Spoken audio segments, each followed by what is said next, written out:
How's it going, everybody? I'm meteorologist Jar Cragness, back with your daily forecast. We have another round of severe weather today for the south and southeast, looking to increase that risk tomorrow, where we'll have a bigger chance for some severe weather for parts of Texas and Oklahoma, looking pretty good. And then that warmth still expected to continue or return next week. Above average temperatures are looking pretty good as we head into the middle and end of next week. New event that we just decided to come up with over the last couple of days. Due to popular demand, our Hail Trace Raising Hail Tour 2024 is being extended. We'll have a webinar on March 12th so next week, Wednesday, I believe.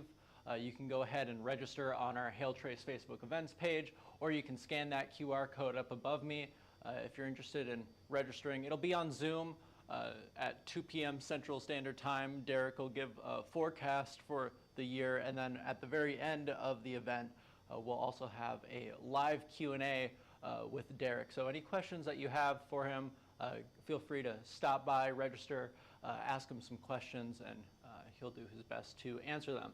Right now, we're looking at this nice low pressure system sitting right around the Carolinas, bringing some decent rain and thunderstorms to that area. That thunderstorm activity is expected to pick up here over the next couple of hours. Same with down south in Florida. Texas could see a risk for today. Maybe Dallas could see some thunderstorms.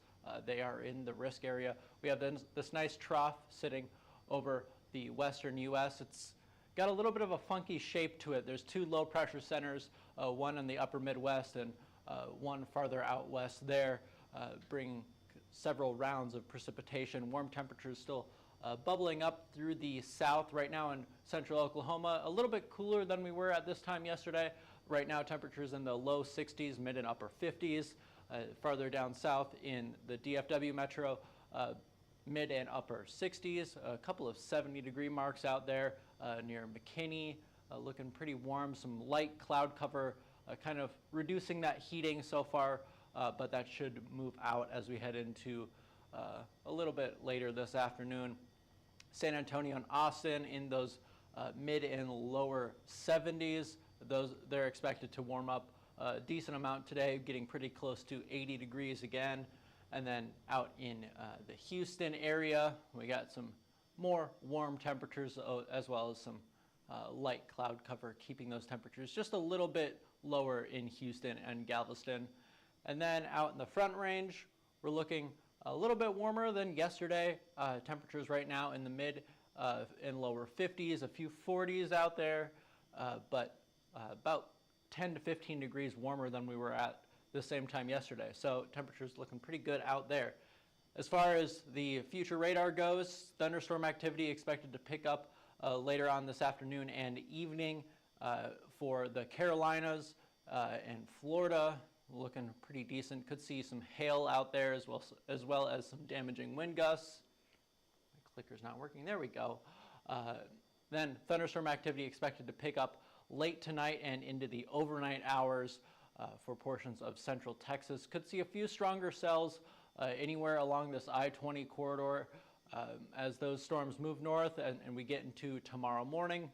Could see some stronger thunderstorm activity, but then that thunderstorm activity is expected to pick up later on in the afternoon and evening tomorrow. This is what we have for our hail risk area today.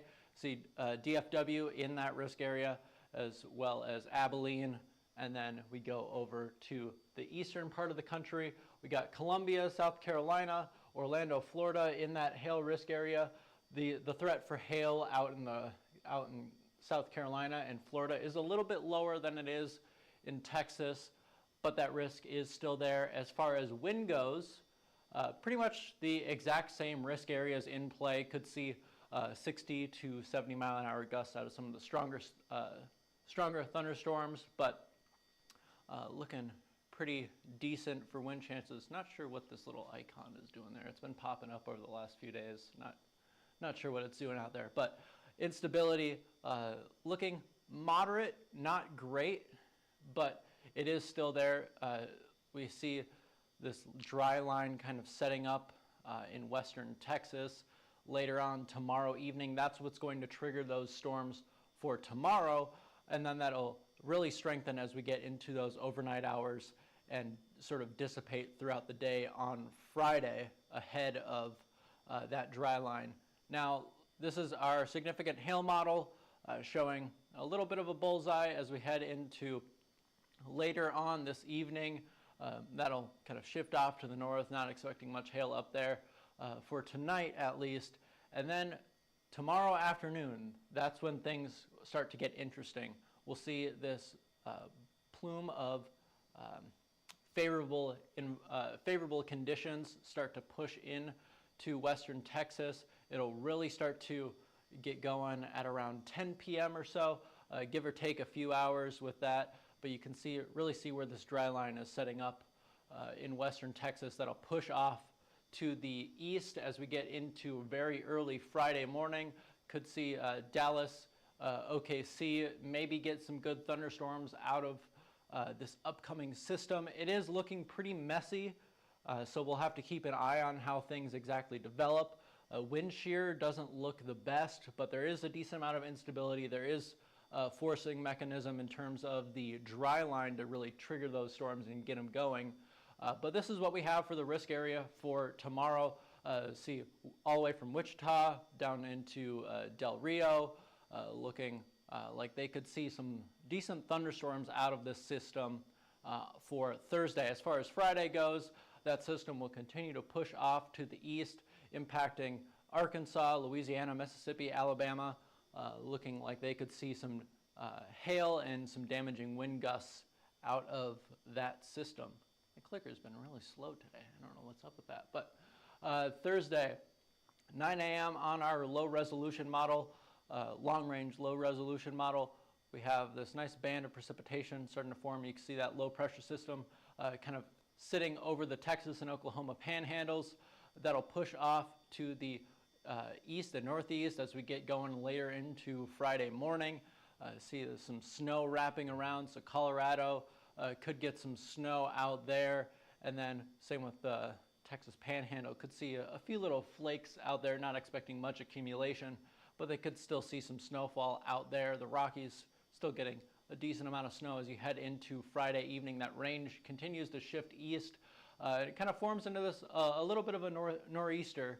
They haven't really had a full-on nor'easter yet this season, so they could have a chance to see one as we head into the latter half of the weekend and into Monday morning. And then looking at our 5-day rain chances, you can see pretty much the entire eastern half of the country is in store for some really decent rainfall, 2 to 3 inches expected in many areas. Pacific Northwest continuing to get a good amount of precipitation. This is still a continuation of their wet season, so it's not really out of the ordinary for them. But breaking it down day by day, we have that rain all across the East Coast today. The Central Plains looking like they could get some good rain as we go into tomorrow. That rain continues to shift east along the Gulf Coast, looking at where that heaviest rain will be. And then again, East Coast looking like they will be in store for some more rain. And then things finally start to dry out a little bit as we head into Sunday. So Sunday, Monday, beginning of next week, looking like they could be a chance to get up on some roofs, do some roofing before the severe weather season really starts to kick off as we get into the back half of March and into April. 6 to 10 day temperature outlook, so that's March 11th through March 15th. Pretty much the entire country is expected to be above average in terms of temperature. Few areas could see some near average temperatures, but most of the country being anywhere from 5 to 25 degrees above average, depending on where you are. And then precipitation looking like it could be slightly wetter than average, but still fairly close to average, not like the temperatures where we're almost guaranteed to be above average for the back half of next week, but some precipitation could be in store if you are in the central, southern, or northwestern U.S. So that's something to keep an eye on as we get into the back half of next week. That's all we have for today. If you're interested in learning more about us, go ahead and follow us on Twitter, Facebook, Instagram, YouTube, and TikTok, or you can scan that QR code up above me if you're interested in purchasing a plan, or you can give us a call at 855, where it is, there it is, 855-334-4245, or email us at info@hailtrace.com, or check out our website at www.hailtrace.com. But for now, I'm meteorologist Joey Cragness. Thanks for watching.